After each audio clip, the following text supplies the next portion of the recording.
ఆ టాలెంట్కి అంత వాల్యూ ఉంది. కాబట్టి మీ లోపల కూడా ఎవరైనా ఒకరు సింగర్ కావచ్చు. మాట్లాడేటట్టు ఒక సింగరే కాదు, అన్ని రకాల కళాకారులు ఏదైనా చదువుతో పాటు, చదువు అనేది విజ్ఞానాన్ని పెంచుకోవడానికి, ఉద్యోగం కోసం కాదు. అర్థమైనా? మీరు ఎంత జ్ఞానాన్ని పెంచుకుంటే మీ స్థాయిని బట్టి మీరు ఈరోజు చూస్తారు.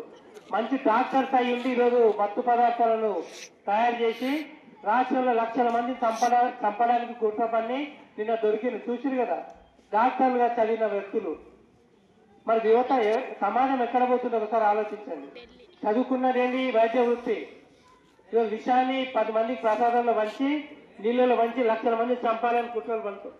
అలాంటి కలుషితమైన వాతావరణంలో బతకాలంటే మనం ఎంత షార్ప్గా హుషారుగా ఉండాలి. ఈరోజు పోలీసు వ్యవస్థ, నిఘా వ్యవస్థ కనుక అది కనుక్కోకుంటే ఈరోజు ఎన్నో లక్షల మంది చనిపోయేవాళ్ళు. మన బాంబే, ఢిల్లీలో చూసారు, కారు బాంబు, మానవ బాంబు పేలి ఎంతమంది చనిపోయింది.